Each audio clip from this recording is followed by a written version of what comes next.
आप सभी प्यारे विद्यार्थियों का मेरे YouTube चैनल पर स्वागत है। उम्मीद करता हूँ कि आप सभी बहुत अच्छे से होंगे और आप सभी की पढ़ाई बहुत अच्छे से चल रही होगी। प्यारे विद्यार्थियों, हमारा जो है विद्युत आवेश तथा क्षेत्र अध्याय 1 खत्म हो गया है। आज हम अध्याय 2 विभव और उसकी धारिता जो है हम पढ़ने जाएंगे। विद्युत विभव और धारिता, ठीक है। देखिए, स्थिर वैद्युति की इकाई एक जो स्थिर वैद्युति है उसका आज ये चैप्टर 2 होगा। तो ये जो चैप्टर है इसे आप बड़े ध्यान से समझेंगे। विभव तथा धारिता इसका नाम है। तो हम स्टार्ट करते हैं। लेक्चर जो है बड़े ध्यान से समझेंगे आप लोग। अगर समझ में ना आए तो पूछिएगा, ठीक है। कमेंट बॉक्स में कमेंट कीजिएगा। देखिए, ये जो अध्याय 2 है बेटा, ये तभी आपको समझ में आएगा जब आपका जो है चैप्टर 1 क्लियर होगा। फिर से बता रहा हूँ, यदि आपका चैप्टर 1 प्रॉपर तरीके से क्लियर है तभी आपको चैप्टर 2 समझ में आएगा। क्योंकि चैप्टर 2 जो है चैप्टर 1 से रिलेटेड है। चैप्टर 2 ही नहीं, आगे का जितने भी चैप्टर है वो एक दूसरे से कोरिलेटेड रहते हैं, ठीक है।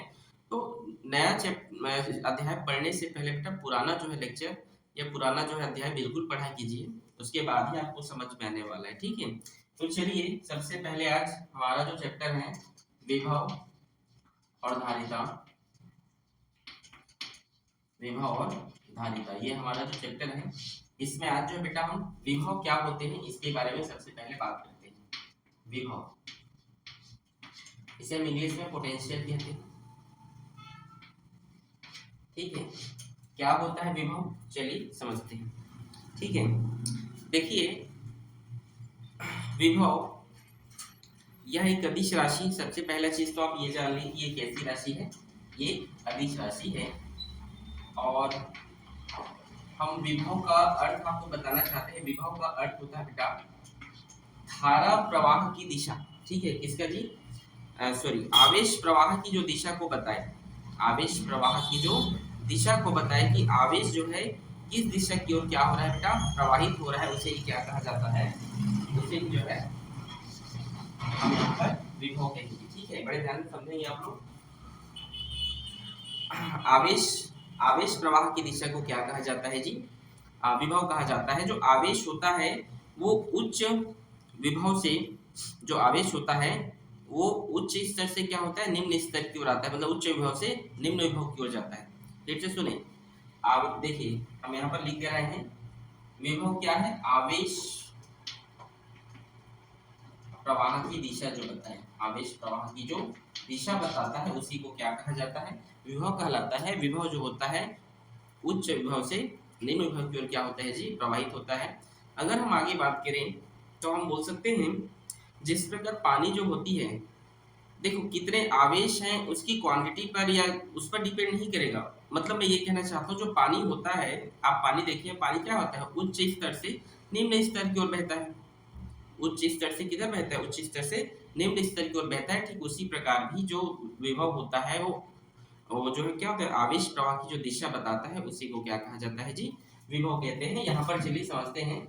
ये समझिए एक क्या है, विद्युत क्षेत्र है। यहाँ पर जो मैं एक फिगर बनाया हूँ ये क्या है, एक इलेक्ट्रिक फील्ड है, विद्युत क्षेत्र है, ठीक है। आप बड़े ध्यान समझेंगे। और यहाँ पर एकांक धन आवेश है। क्या है जी, एकांक धन आवेश है। ध्यान समझेंगे लेक्चर को। और यहाँ पर मैं लिख दे रहा हूँ अनंत से, ठीक है। एकांक आवेश को, किसको बेटा, एकांक आवेश को अनंत से विद्युत क्षेत्र के किसी बिंदु पर लाने में जो कार्य किया जाता है उसे ही विभव कहा जाता है। ये इसकी परिभाषा है। परिभाषा फिर से सुने, परिभाषा क्या है, एकांक धन आवेश को अनंत से विद्युत क्षेत्र के किसी भी बिंदु पर लाने में जो कार्य किया जाता है उसे ही क्या कहते हैं, हम विभव कहते हैं। विभव का मात्रक क्या होता है, वोल्ट होता है, ठीक है। यहाँ पर आप लिख सकते हैं विभव का मात्रक क्या होता है, वोल्ट होता है, ठीक है। अगर हम इसके सूत्र की बात करें तो इसका सूत्र होता है V = W/Q, जहाँ पर W का मतलब कार्य होता है और Q का मतलब आवेश। ये ठीक है, ज्यादा इसमें कठिन नहीं है। विभव क्या आपको समझ में आ रहा होगा। विभव क्या है बेटा, फिर से एक बार रिपीट कर रहा हूँ, आवेश प्रवाह की दिशा को हम विभव कहते हैं। मतलब जो आवेश, इसका अर्थ क्या है, विभव का अर्थ होता है जो आवेश प्रवाह की जो दिशा को बताए उसे विभव कहा जाता है। परिभाषा इसका ऐसा ही मात्रक आप बोल सकते हैं। इसका यूनिट जो होता है वोल्ट होता है। ये एक अदिश राशि होती है। और अगर हम बात करें इसकी परिभाषा की, तो एकांक धनावेश को अनंत से विद्युत क्षेत्र के किसी बिंदु पर लाने में जो कार्य किया जाता है उसे क्या कहा जाता है? विभव कहा जाता है। ठीक है, एकांक धनावेश को अनंत से विद्युत क्षेत्र के किसी भी बिंदु पर लाने पर जो कार्य किया जाता है उसे क्या कहा जाता है? विभव कहते हैं। ठीक है, तो देखिए आगे हम समझते हैं। आगे हम यहाँ पर लिखते हैं, एक मिनट इधर को मिटा दे रहा हूँ।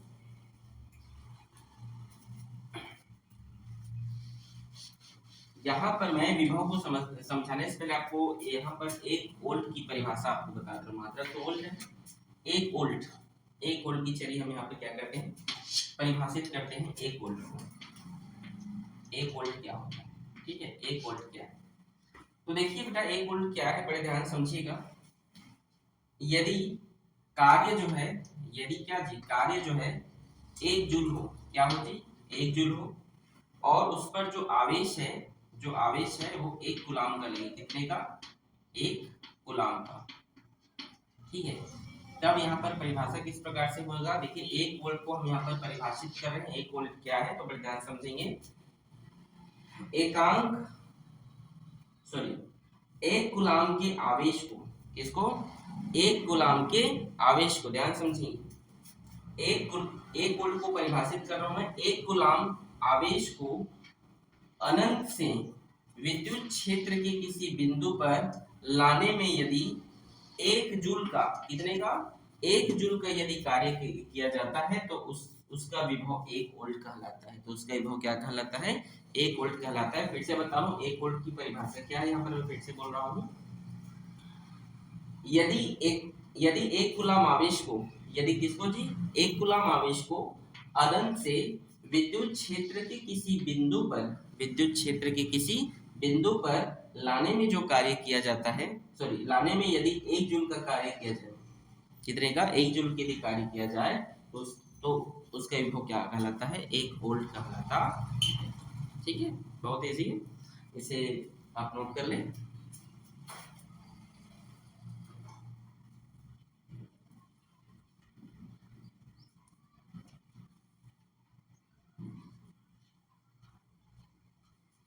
चलिए आगे हम देखते हैं विभवांतर।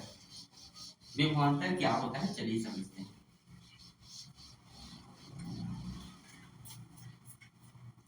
चलिए अगला हमारा टॉपिक है बेटा जी विभवांतर।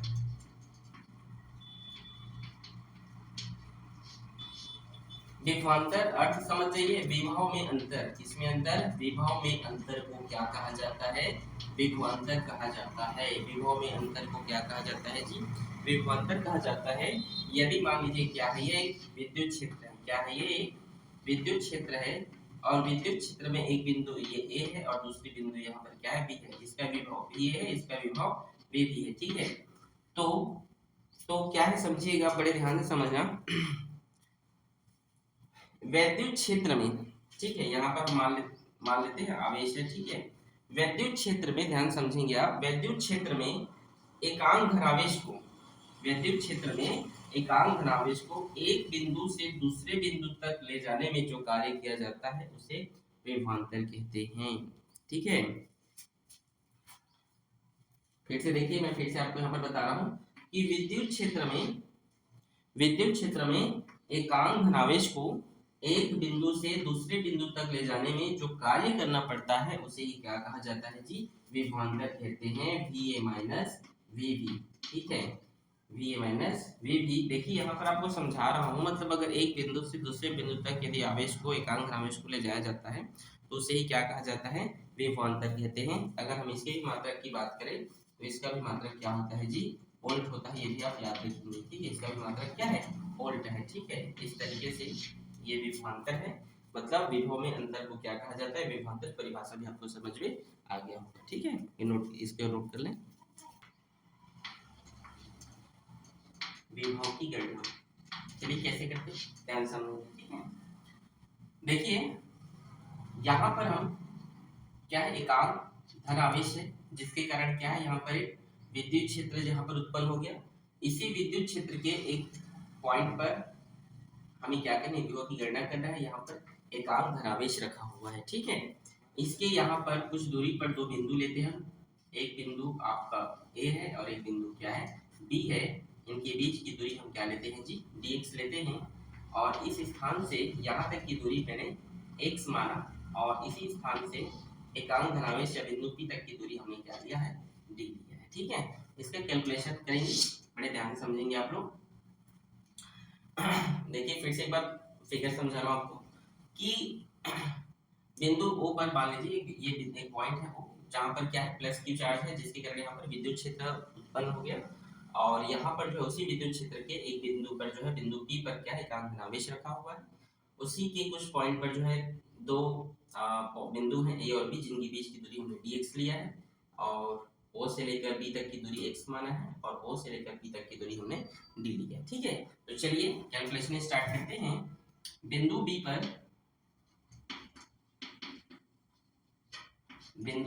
B पर हम क्या करेंगे, विद्युत क्षेत्र की तीव्रता निकालेंगे, विद्युत क्षेत्र की तीव्रता। ठीक है, तो बिंदु B पर हम क्या करेंगे, विद्युत क्षेत्र की हम यहाँ पर क्या करेंगे, तीव्रता निकालेंगे। तो होगा A equals to 1/4 pi epsilon nought into Q by, वहां पर देखिए यहाँ से इसकी दूरी क्या है जी, x है, यहाँ पर क्या लिखेंगे, x का स्क्वायर, समीकरण 1। ठीक है,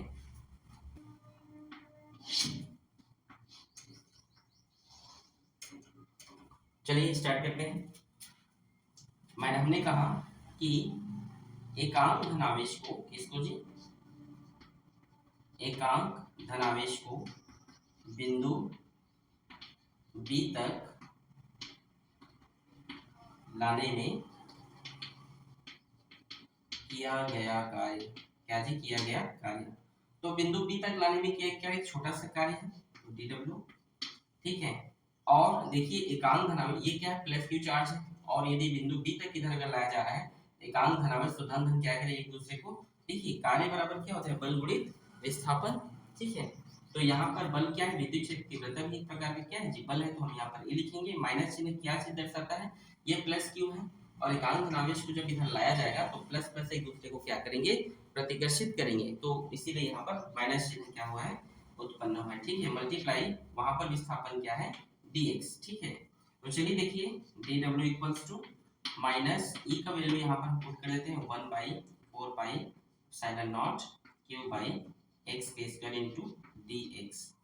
अब देखिए ये तो हमारा एक छोटा कार्य है, लेकिन हम अब एकांक धनावेश को हम क्या करेंगे, अनंत से, कहां से जी, अनंत से d दूरी तक लाएंगे। ठीक है, फिर से समझा रहा हूं मैं, अब हम क्या एकांक धनावेश को भी तो हम बिंदु B तक लाए हैं, अब हम एकांक धनावेश को अनंत से कहां तक लाएंगे, D पर लाएंगे। यहाँ पर मैं स्टेटमेंट लिख रहा हूं। ठीक है, एकांक धनावेश को अनंत से बिंदु D तक, बिंदु D ना, ये D है, D तक लाने में किया गया कार्य। अब ये यहाँ पर D तक क्यों, क्योंकि भाई यहाँ से लेकर यहाँ तक की दूरी हमने क्या लिया है, D लिया है, तो इसीलिए अनंत से कहाँ तक आएंगे, D दूरी तक लाने में किया गया कार्य क्या है। तो चलिए क्या है किया गया कार्य, तो हम उसको कार्य निकालेंगे। तो W इक्वल्स टू, देखिए फिर हम क्या करेंगे, समाकलन कर देंगे। ठीक है, और समाकलन हम करेंगे यहाँ पर dw, और एक छोटे छोटे कार्य का हम क्या करेंगे, योग करेंगे, समाकलन का योग होता है, और यहाँ पर हम रिस्पेक्ट देंगे, कहाँ लोअर लिमिट होगा इंफिनिटी अनंत से, और कहाँ तक लाया जा रहा है, उच्च सीमा D तक। ठीक है, देखिए आगे W इक्वल्स टू, ये dw का वैल्यू यहाँ पर देखिए क्या है, -1/4 pi epsilon not q by x के स्क्वायर इनटू dx। यहाँ पर जो कांस्टेंट वैल्यू उसको बाहर निकाल दीजिए, तो क्या है -1/4 पाई एप्सिलॉन नॉट q, और क्या बचा अंदर में बच गया है आपका 1/x का स्क्वायर इनटू dx। यदि हम ये x स्क्वायर को भी हम ऊपर ले जाएं, अब ध्यान समझिए मैं यहाँ पर क्या बोल रहा हूँ, यहाँ पर क्या क्या बचा, तो 1/x स्क्वायर बचा, क्यों तो बाहर चला गया, तो बटे में तो 1/x स्क्वायर हो गया ना। यदि ये 1/x स्क्वायर को यदि हम जो है हर से अंश में लिखें, तो हम इसको माइनस करके लिखते हैं, मतलब इसको हम क्या लिख सकते हैं, x का स्क्वायर x की पावर -2। ठीक है, लिखते हैं ना, यदि 1/x है तो इसको हम क्या लिख सकते हैं, सॉरी n माइनस टू है तो हम क्या लिख सकते हैं इसको x की पावर x की पावर माइनस टू। इस तरीके से क्या कर सकते हैं इसको लिख सकते हैं। घातांक चैप्टर जो आप 8वीं 9वीं में पढ़े होंगे उसका फॉर्मूला ही, ठीक है जी। आगे चलिए देखिए यहाँ पर एक फॉर्मूला उत्पन्न हो गया है। यहाँ पर एक फॉर्मूला बन रहा है। फॉर्मूला क्या है, यहाँ पर मैं लिख रहा हूँ फॉर्मूला को कि यदि समाकलन हो x की पावर 2 इंटू डी एक्स के साथ, तो उसे हम लिख सकते हैं, क्या लिखेंगे, उसे हम लिखेंगे x की पावर n प्लस वन बटे n प्लस वन। ये 11वीं में पढ़े हैं, ये वाला जो फॉर्मूला है 11th क्लास में पढ़े हैं, इसे 11वीं में पढ़े हैं। तो यदि ऐसा फॉर्मूला रहता है तो उसका जो वैल्यू होती है इस प्रकार से लिखा जाता है। n क्या है, यहाँ पर जो घात रहता है उसे क्या कहा जाता है, n कहा जाता है, ठीक है। तो चलिए उसको हम पुट अप कर देते हैं। Minus 1/4 pi epsilon not Q, और यहाँ पर हम लिख सकते हैं x की पावर -2 प्लस 1 बटे, यहाँ पर लिख सकते हैं -2 प्लस 1। लिमिट देंगे इन्फिनिटी और d को, ठीक है। आगे चलिए देखिए यहाँ पर दो में एक घटेगा, ध्यान समझिए, माइनस और ये प्लस, माइनस प्लस माइनस दो में एक घटेगा तो -1 होगा, और ये माइनस है और ये भी माइनस, तो माइनस माइनस क्या होगा, प्लस हो जाएगा, ठीक है। नीचे में अब कुछ नहीं बचा, एक बचा है तो उसका कोई मतलब नहीं, यहाँ जो माइनस था इसके साथ माइनस माइनस प्लस हो गया है। अब यहाँ पर देखिए 1/4 पाई एप्सिलॉन नॉट क्यू, और यहाँ पर देखिए -2 प्लस 1, यहाँ भी -1 बचेगा, और यदि -1 है x की पावर -1 है तो उसको आप क्या लिख सकते हैं, 1 बटे x लिख सकते हैं, ठीक है। तो इसको हम क्या लिख सकते हैं जी, 1 बटे x, और लिमिट देंगे d और इन्फिनिटी, ठीक है। आगे देखिए 1/4 पाई एप्सिलॉन नॉट और q, upper limit minus lower limit, तो 1/d माइनस 1/इन्फिनिटी, ठीक है। आगे देखिए 1/4 पाई एप्सिलॉन नॉट क्यू, और यहाँ पर आप देख सकते हैं ये जो 1 बटे अनंत जो होता है इसका जो मान होता है ये शून्य होता है, क्या होता है जी, शून्य होता है। तो यहाँ पर हम क्या लिख सकते हैं, यहाँ पर हम लिख सकते हैं, यहाँ पर हम लिख सकते हैं जी 1/4 पाई एप्सिलॉन नॉट, और ये क्यू बटे अभी क्या बचा डी, और ये हमारा क्या है फाइनल इक्वेशन होगा। और यहाँ पर देखिए हमने स्टेटमेंट क्या है, एकांक धनावेश को अनंत से बिंदु डी तक लाने में किया गया कार्य क्या करते हैं, विभव कहलाता है। तो ये विभव के लिए क्या है, सूत्र है, ठीक है, बहुत इजी है, ठीक है। अब यहाँ पर डब्ल्यू न लिखिएगा, वी लिखिए, क्योंकि एकांक धनावेश को अनंत से किसी विद्युत क्षेत्र किसी बिंदु तक लाने में जो कार्य किया जाता है उसे क्या कहा जाता है, विभव कहा जाता है, ठीक है। अगर इसको परावैद्युतांक माध्यम में रखा जाए, अगर इसको इसमें रखा जाए परावैद्युतांक माध्यम में रखा जाए, तब इसे हम क्या लिख सकते हैं, जैसे लिख सकते हैं v = 1/4 पाई एप्सिलॉन नॉट, और k का गुणा कर दीजिए नीचे में, और एक q बटे d, ये क्या है, इसके लिए सूत्र है परावैद्युत माध्यम में। तो ये है आपका विभव का गणना, बहुत इजी है, नोट करें इसे। टॉपिक है विभव को प्रभावित करने वाले कारक। विभव को कौन कौन से कारक क्या कर सकते हैं, प्रभावित कर सकते हैं, ठीक है, प्रभावित करने वाले कारक, ठीक है। तो देखिए फॉर्मूला आप जानते हैं क्या है विभव का, 1/4 पाई एप्सिलॉन नॉट, और यहाँ पर k और q बाई d, परावैद्युतांक, ये क्या है इसका जी फॉर्मूला है, ठीक है। देखिए यहाँ पर ये क्या है, आवेश क्या है जी, समानुपाती है, ठीक है। तो हम कैसे लिख सकते हैं यहाँ पर इसका, देखिए समझेंगे, v प्रोपोर्शनल टू q, मतलब यदि आवेश को यदि आप बढ़ाएंगे, आवेश बढ़ाने पर यदि आप आवेश को क्या करेंगे, बढ़ाएंगे, तो जो विभव होगा वो भी क्या होगा, बढ़ेगा। ध्यान से समझेंगे, यदि आवेश को बढ़ाया जाए तो विभव भी क्या होगा, बढ़ेगा, क्योंकि उसके क्या है समानुपाती, जो समानुपाती रहते हैं उसमें मान बढ़ता है, जो व्युत्क्रमानुपाती होता है उसमें घटता है, ठीक है। सबसे पहले तो ये देख लीजिए कि 4 पाई एप्सिलॉन नॉट ये क्या है, कांस्टेंट वैल्यू है, क्या है जी, कांस्टेंट है, तो ये नियतांक है, ठीक है। अब देखिए आगे देखिए, दूसरा हम यहाँ पर देखते हैं v प्रोपोर्शनल टू 1/d, यदि जो है आप दूरी को बढ़ाते चलेंगे, ठीक है, क्या करेंगे, दूरी को यदि आप बढ़ाते चलेंगे तो भी क्या होगा जी, दूरी बढ़ाने पर विभव का मान क्या होगा, दूरी बढ़ाने पर, ठीक है, विभव का मान क्या होगा, कम होगा, क्या होगा, कम होगा। और तीसरा हम यहाँ पर देखते हैं क्या बचा, और k, ठीक है, v प्रोपोर्शनल टू 1/k, यदि परावैद्युतांक ला देने पर भी विभव का मान क्या हो जाता है, कम हो जाता है, ठीक है। एक पॉइंट और आप नोट कर सकते हैं चौथा, कि यदि जो है क्या करते हैं चालक, यदि अन्य चालक की उपस्थिति में विभव का मान क्या होता है, कम हो जाता है। ठीक है, यदि किसी विद्युत क्षेत्र में मान लीजिए कि क्या है, विद्युत क्षेत्र है, और इस विद्युत क्षेत्र में मान लीजिए यहाँ पर मैंने क्या रख दिया है, कॉपर प्लेट रख दी है। तो ये कॉपर प्लेट क्या करेगा, इस विद्युत क्षेत्र में यहाँ पर जो एकांक धनावेश है, ये कॉपर प्लेट क्या होगा, विद्युत प्रेरण के कारण, विद्युत ओनली जो प्रेरण होता है ना, उसके कारण इसमें माइनस चार्ज उत्पन्न हो जाएगा, और माइनस चार्ज उत्पन्न हो जाएगा तो आवेश की कमी होगी, और जब आवेश कम होगा तो विभव का मान क्या होगा, कम होगा। तो आप स्टेटमेंट ये दे सकते हैं कि यदि किसी विद्युत क्षेत्र में यदि अन्य चालक रख दिया जाता है कि उसकी उपस्थिति में क्या हो जाता है, अन्य चालक उपस्थिति में विभव का मान कम हो जाता है। ठीक है, कारण बोल सकते हैं विद्युत प्रेरण के कारण। ठीक है, ओके। इसी से संबंधित हमारा अगला जो टॉपिक होगा वो है समविभव पृष्ठ। समविभव पृष्ठ क्या होता है, ठीक है। चलिए हमारा यहाँ पर टॉपिक है बेटा समविभव पृष्ठ। समविभव पृष्ठ इसे इंग्लिश में कहते हैं इक्विपोटेंशियल, ठीक है, पोटेंशियल सरफेस। ठीक है, चलिए देखिए क्या होता है।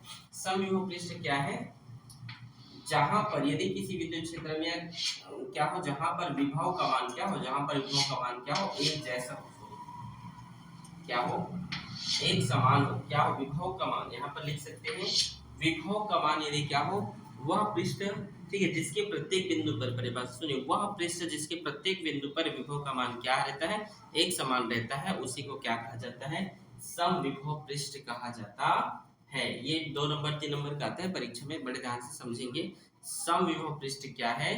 तो फिर से आपको समझा रहा हूँ, वह पृष्ठ जिसके प्रत्येक पृष्ठ पर क्या होता है, या जिसके प्रत्येक स्थान पर क्या होता है जी, या जिसके प्रत्येक बिंदु पर, जिसके प्रत्येक बिंदु पर विभव का मान क्या होता है, समान होता है, इसी को क्या कहा जाता है, समविभव पृष्ठ कहते हैं। इसके हम गुण की अगर हम बात करें तो पहला तो गुण आप यही लिख सकते हैं कि इसके प्रत्येक बिंदु क्या होते हैं, पर विभव का मान क्या होता है, समान होता है। दूसरा आप लिख सकते हैं, दूसरा क्या लिख सकते हैं,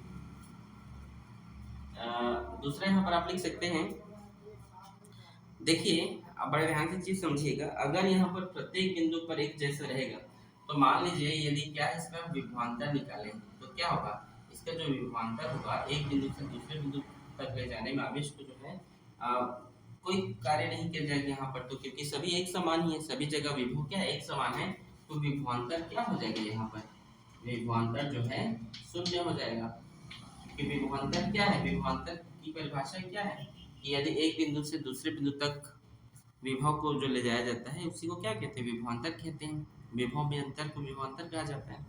ठीक है, तो इसमें कार्य भी क्या होगा जी, तीसरा हम बोल सकते हैं इसमें जो कार्य है क्या है, शून्य होता है, कार्य भी क्या है, शून्य होता है। और देखिए अपने आप में क्या होते हैं ये 90 डिग्री, मतलब अपने आप में क्या होते हैं पृष्ठ, ये क्या होते हैं, लंबवत होते हैं, क्या होते हैं ये, लंबवत, मतलब ये 90 डिग्री का एंगल जो है बनाते रहते हैं। ठीक है, पांचवा हम लिख सकते हैं कि जो समविभव पृष्ठ होते हैं एक दूसरे को कभी नहीं काटते हैं।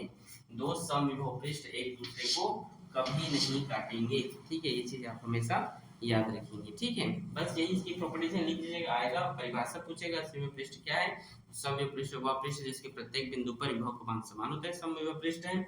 उसके 2-4 गुण बोलेंगे, सभी समान होते हैं, लंबवत होते हैं, विभवांतर शून्य होता है, कार्य भी शून्य होता है, और दो समविभव पृष्ठ कभी एक दूसरे को नहीं काटते। टॉपिक है हमारा यहाँ पर अक्षीय स्थिति। क्या जी, अक्षीय स्थिति, इंग्लिश में एक्सियल पोजीशंस कहते हैं इसको, बड़े ध्यान से समझेंगे आप लोग। यहाँ पर दो बिंदु है ए और दूसरी बिंदु है यहाँ पर बी, दो बिंदु है ए और बी, जिसकी दूरी हम यहाँ पर मान लेते हैं 2a। क्या मान लेते हैं जी, 2a, और ये इसका मध्य बिंदु O है। ठीक है, यहाँ पर दो बिंदु है ए और बी, जहाँ पर एक माइनस क्यू चार्ज है और यहाँ पर क्या है, प्लस क्यू चार्ज है। इसी के आगे जो है, इसी के विद्युत क्षेत्र में हम देखते हैं क्या है, यहाँ पर एक विद्युत यहाँ एक बिंदु है बी, जहाँ पर मुझे विभव की गणना करनी है, अर्थात यहाँ पर क्या है, एकांक धनावेश रखा हुआ है, जिसका मध्य बिंदु से दूरी में जो है डी मान रहा हूँ। क्या मान रहा हूँ जी, डी मान रहा हूँ। तो चलिए इसके लिए हम छोटा सा कैलकुलेशन है, इसको लेंदे भी बना देते हैं किलो, बड़े ध्यान से समझेंगे आप लोग, ठीक है। तो प्लस क्यू आवेश पर हम क्या करेंगे, सबसे पहले विभव की गणना करेंगे, ठीक है। तो चलिए प्लस क्यू आवेश पर हम विभव की गणना करते हैं। V plus Q equals to, विभव का सूत्र 1/4 पाई और Q बाई D, ठीक है। तो यहाँ पर दूरी क्या है, Q बाई D होता है, तो यहाँ पर दूरी क्या है, यहाँ पर दूरी B और T, ठीक है। आगे देखिए 1/4 पाई Q बाई बी पी का जो मान है, बी और पी का मान देखिए, ओ से देखिए ये 2 है, मतलब ये ए है और ये भी ए है, तो ओ से लेकर पी तक की दूरी क्या है जी, डी है। लेकिन हमको यहाँ तक नहीं चाहिए, तो हम यहाँ से इतने में क्या करते हैं, माइनस कर देंगे। मतलब इतने में यदि इतना को घटा दिया जाए तो ये हमें मिल जाएगा, मतलब क्या करेंगे हम यहाँ पर डी माइनस ए, ठीक है, डी माइनस ए, हाँ डी माइनस, नहीं इसकी दूरी में जो है यहाँ पर आर लेता हूँ, ठीक है। क्या लेता हूँ जी, आर, डी भी चल जाएगा, आर लेता हूँ, ठीक है। चलिए आर लेता हूँ और यहाँ इसको मैं समीकरण 1 मान रहा हूँ, ठीक है। आगे देखिए माइनस क्यू आवेश पर क्या करेंगे, हम विभव की गणना करेंगे, विभव की क्या करेंगे यहाँ पर हम गणना करेंगे, ठीक है। तो चलिए माइनस क्यू आवेश पर V minus Q equals to 1/4 pi epsilon nought और Q बाई माइनस क्यू आवेश ये और A से लेकर कहाँ तक बोल देखिए माइनस क्यू आवेश, ठीक है, बिंदु P तक, ठीक है। तो यहाँ से इसकी दूरी क्या है जी, R है और ये A है, तो इसको मैं लिख सकता हूँ R प्लस A, ठीक है, समीकरण 2। अब मैं क्या निकालूंगा यहाँ पर, इसका परिणामी विभव निकाल रहा हूँ। क्या निकाल रहा हूँ, परिणामी विभव। परिणामी विभव क्या होगा, V इक्वल्स टू इन दोनों विभवों का योग होगा, ठीक है। तो V प्लस क्यू और प्लस V माइनस क्यू, दोनों विभवों का योग ही क्या है, परिणामी है, ठीक है।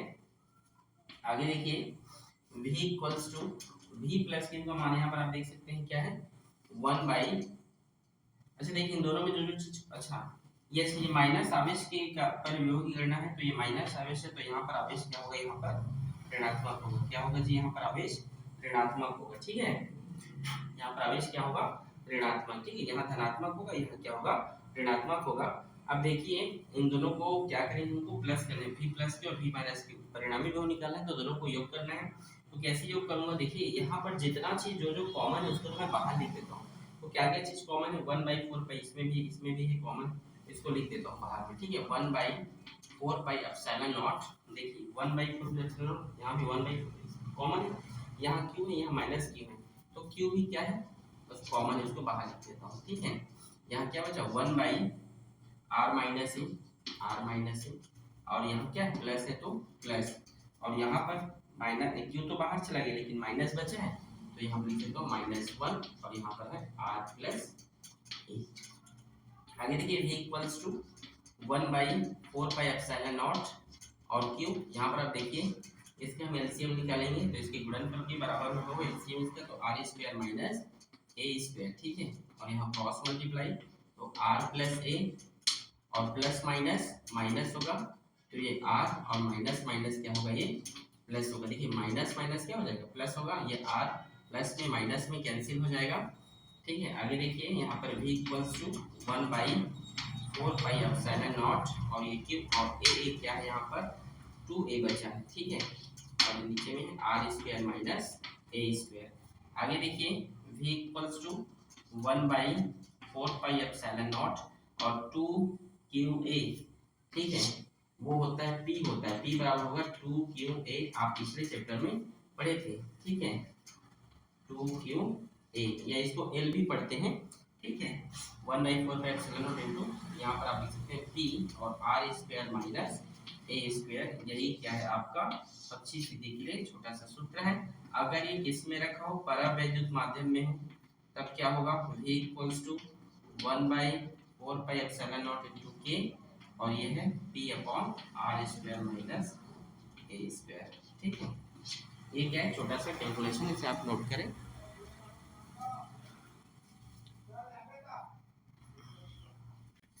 चलिए हम देखते हैं इसमें निरक्षीय स्थिति। क्या देखते हैं? निरक्षीय स्थिति। ठीक है,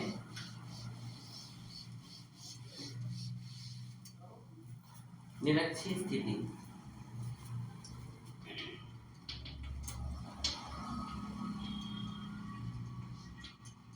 निरक्षीय स्थिति। ठीक है, चलिए हम देखते हैं। चलिए देखते हैं कि दो बिंदु है यहाँ पर, आप देख सकते हैं एक बिंदु ए है और दूसरा बिंदु बी है। यहाँ प्लस क्यू चार्ज है, यहाँ माइनस क्यू चार्ज है। इसका मध्य बिंदु क्या है? ओ है। और ये उदासीन अक्ष हम इसको हम आर मान रहे हैं। ठीक है, और इसकी प्रभावकारी लंबाई यहाँ पर हमने 2a माना है। ठीक है, आगे आप देखिए, तो ये 2a है तो ये भी a होगा और ये भी a होगा। ठीक है, यहाँ पर एक बिंदु b है, तो क्या करेगा? एक दूसरे को ये प्रतिकर्षित करेगा और माइनस की करने से क्या करेगा जी? आकर्षित करेगा। ठीक है, तो चलिए छोटा सा कैलकुलेशन है, समझते हैं। ठीक है, प्लस क्यू के कारण, प्लस क्यू आवेश के कारण विभव क्या होगा? यहाँ पर विभव तो होगा v plus Q equals to 1/4πε0 और ये q बाई इसका दूरी क्या है? AP है। ठीक है, तो AP यहाँ पर हमने लिख दिया। ठीक है, समीकरण 1। ठीक है, माइनस क्यू आवेश के कारण विभव, माइनस क्यू आवेश के कारण यहाँ पर हम क्या करेंगे? विभव करेंगे। तो यहाँ पर v minus Q equals to 1/4πε0 और माइनस क्यू के लिए तो माइनस क्यू और ये क्या है? BP। ठीक है जी, या PB भी लिख सकते हैं, ऐसा नहीं है। ठीक है, चलिए आगे देखिए, इसको आप समीकरण 2 मान लीजिए। ठीक है, अब हम क्या करते हैं? अगला स्टेप परिणामी विभव निकालते हैं। क्या निकालते हैं? परिणामी विभव। परिणामी विभव कैसे करेंगे? v equals to v plus Q plus v minus Q. देखिए, तो v इक्वल्स टू, यहाँ पर देखिए आप v प्लस क्यू का मान डाल दीजिए 1/4πε0 q बाई AP। और यहाँ पर देखिए ये प्लस है और ये माइनस है, तो इस वैल्यू को अगर मैं वहाँ पे एक बार लिख रहा हूँ। ठीक है, ये प्लस है। ठीक है, तो 1/4πε0 और ये क्या होगा? Minus Q by BP। मैं ये बोलना चाहता हूँ, यहाँ पर माइनस है और ये प्लस है, तो प्लस माइनस क्या हो जाएगा? ये माइनस हो जाएगा। तो इस चिन्ह को मैं यहाँ से हटा देता हूँ। ठीक है, तो आगे देखिए, यदि आमने सामने का कोण क्या है? बराबर है, तो आमने सामने की भुजा क्या होती है? बराबर होती है। मतलब AP भुजा है वो क्या है? BP के बराबर होता है। ठीक है, यदि यहाँ पर देखिए मध्य बिंदु O है, सब बराबर बराबर ही है बेटा, तो यहाँ पर आप बोल सकते हैं जो AP है, मतलब जो भुजाएं हैं क्या है? एक दूसरे के बराबर हैं। तो जब भुजा एक दूसरे के बराबर है तो आप क्या हो? ये सभी बराबर है, कैंसिल हो जाएंगे। और जब कैंसिल तो क्या हो गया? ये निरक्षीय स्थिति का मान यहाँ पर क्या आ गया जी? 0 आ गया। यही इसके लिए क्या एक छोटा सा सूत्र है, कैलकुलेशन है, बहुत इजी है। उम्मीद करता हूँ कि आप सभी को यह वीडियो समझ में आ रहा है। आज भी होगा, हम यहाँ पर कुछ टॉपिकों पर हम कंप्लीट किए हैं। आगे जो है कल धारिता भी पढ़ाएंगे। तो उम्मीद करता हूँ प्यारे विद्यार्थियों आप लोग को यह समझ में आया होगा और अच्छे से आप पढ़ाई कीजिए। ओके।